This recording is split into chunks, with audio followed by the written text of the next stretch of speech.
వరి ధాన్యం కొనుగోలును వేగవంతం చేయాలని కలెక్టర్లు ఆదేశించినప్పటికీ కొనుగోలు కేంద్రాల వద్ద ధాన్యం సేకరణను నిర్లక్ష్యం వహిస్తున్నారని రైతులు ఆందోళన బాటపట్టారు. వరి ధాన్యాన్ని రోడ్డుపై పోసి ప్రభుత్వానికి వ్యతిరేకంగా నినాదాలు చేస్తూ 161వ జాతీయ రహదారిపై ధర్నా నిర్వహించారు. ఈ ఘటన సంగారెడ్డి జిల్లా చౌట్కూర్ మండలం సుల్తాన్పూర్ జాతీయ రహదారిపై చోటు చేసుకుంది. సంగారెడ్డి జిల్లా చౌట్కూర్ మండలం కొర్పల్ గ్రామ రైతులు సుల్తాన్పూర్ వద్ద 161వ జాతీయ రహదారిపై ప్రభుత్వానికి వ్యతిరేకంగా నినాదాలు చేస్తూ ధర్నా నిర్వహించారు. ధాన్యం కొనుగోలు సకాలంలో జరగడం లేదని, కొనుగోలు కేంద్రాలలో ఇబ్బందులు ఎదురవుతున్నాయని రైతులు వాపోయారు. ధాన్యం కొనుగోలు జాప్యానికి నిరసనగా జాతీయ రహదారిపై వరి ధాన్యాన్ని పోసి ప్రభుత్వం ధాన్యం కొనుగోలు పూర్తి చేయాలని నిరసన వ్యక్తం చేశారు.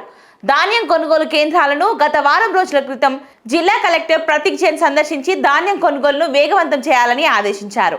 అయినప్పటికీ కలెక్టర్ ఆదేశాలను బేఖతరు చేస్తూ కొనుగోలు కేంద్రాల వద్ద ధాన్యం సేకరణలో నిర్లక్ష్యంగా వ్యవహరిస్తున్నారంటూ కొర్పల్ గ్రామ రైతులు వాపోయారు.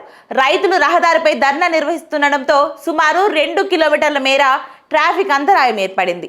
ఇప్పటికైనా ధాన్యం కొనుగోలును వేగవంతంగా పూర్తి చేయాలని కొనుగోలుదారులను రైతులు డిమాండ్ చేశారు. జాతీయ రహదారిపై రైతులు ధర్నా నిర్వహిస్తున్నారన్న విషయం తెలుసుకున్న పోలీసులు ఘటనా స్థలానికి చేరుకొని రైతులను నచ్చచెప్పారు. పోలీసుల జోక్యంతో రైతులు ధర్నాను విరమించారు. కొనుగోలు కేంద్రాలను అధికారులు సమీక్షించినప్పటికీ ధాన్యం కొనుగోలు అంతంత మాత్రంగానే సాగుతుందని రైతులు అంటున్నారు. వర్షాకాలం 25,000 నుంచి 30,000 క్వింటాల్ వడ్లయితే, ఎండాకాలం ఈక్వల్ గా 25,000 క్వింటాల్ వడ్లయితే. ఈ కలెక్షన్ చేయాలంటే లాస్ట్ 2-3 ఇయర్స్ నుంచి సేమ్ ప్రాబ్లం. ఎవ్రీ ఇయర్ వర్షాలు పడి కళ్ళాలలో వర్షాలు కప్పుకునేదాకా, మొలకలు వచ్చేదాకా పరిస్థితి. ఎవరు ముందస్తు ప్రిపరేషన్స్ DCMS చేయరు, ప్యాక్స్ చేయరు, అగ్రికల్చర్ ఆఫీసర్స్ చేయరు. అయిపోయింది. ఈ ఇయర్ వచ్చేసరికి 100 లారీలో ప్రొక్యూర్మెంట్కి 20,000 క్వింటాలకు ఒక లారీకి క్యాలిక్యులేట్ చేసుకుంటే 100 లారీలు కావాలి. దాని ప్రకారం 40 మంది లేబరు డైలీ 10 లారీల ఒడ్డు కోస్తున్నారు. ఒక లారీ బయటికి పోతుంది. లారీల అవైలబిలిటీ లేదు.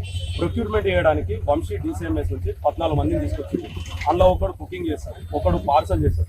12 మందితోటి 20,000 క్వింటాల ఒడ్లు 100 లారీలు ఎప్పుడు బ్యాగ్లలో నింపాలి, ఎప్పుడు లోడ్ చేయాలి, ఎప్పుడు నెక్స్ట్ పంట కల్టివేషన్ కి ఎప్పుడు రైతులు ముందటికి పోయి కల్టివేషన్ చేసుకోవాలి. వర్షాలు ఎప్పుడున్నాయి, బంగాళాఖాతం తుఫాను ఇప్పటికీ పేలాలు మ్యాక్సర్ అనేది 11-12 దాటి 6-7కి వచ్చేసింది. ఎంతసేపు ఏంటంటే పేలాలు అయితే వాళ్ళకి వెయిట్ ఎప్పుడు రావాలి, ఎప్పుడు ప్రొక్యూర్ కావాలి, డబ్బులు ఎప్పుడు రావాలి, నెక్స్ట్ సీజన్కి ఎప్పుడు పోవాలి.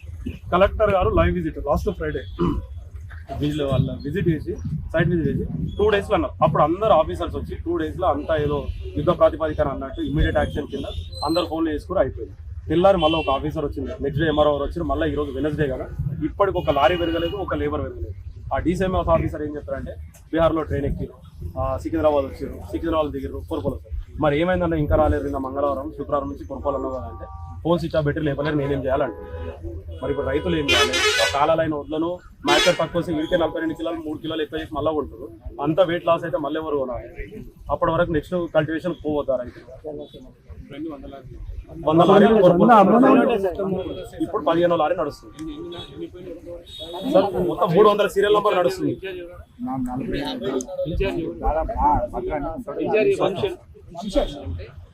బిల్లు కొంచెం ప్రాబ్లం.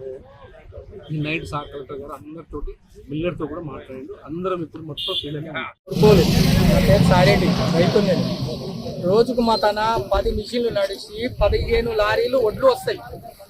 ఇప్పుడు రోజుకు ఒక సగం లారీ, 2 రోజులకు ఒక లారీ పోతే ఎన్ని రోజులు కావాలి? ఎన్ని రోజుల తర్వాత పంట అయిపోతుంది? మాకు ఎన్ని రోజులకు డబ్బులు వస్తాయి? మళ్ళీ ఇంకోటి పంట వేయాలనుకుంటే జిలుగులు తెచ్చుకోవాలి, యూరియా తెచ్చుకోవాలి, DAP తెచ్చుకోవాలి, గుడ్ల బస్తాలు తెచ్చుకోవాలి. దున్నినోనికి ఇవ్వాలి, మిషన్ కోసినోనికి ఇవ్వాలి, ప్రతి ఒక్కరికి ఇవ్వాలి. మేము ఏడంగా తెచ్చి ఇవ్వాలి. చెప్పండి ప్రతి సంవత్సరంలో ప్రతిసారి 4-5 లారీలు పోతుండే రోజుకు. ఈ రోజు ఒక్క లారీ పోతుంది. ఒక్క లారీ కూడా పోయే పొజిషన్ లేదు. 40 మంది లేబర్ ఉంటుంది. ఇప్పుడు 5-6 మంది లేబర్ ఉన్నారు, 5-6 మంది 10 మంది లేబర్ ఉన్నారు. కానీ వంశీ కంపల్సరీ ఒక లారీ ఒక రోజు 2 రోజులు పంపిస్తున్నాడు. పంపిస్తలేడు అంటలేము, పంపిస్తుండు. కానీ ఆ ఒడ్లు మాత్రం ఇంత జల్దీ ఒడుస్తలేవు. మాకు జల్దీ పోతేనే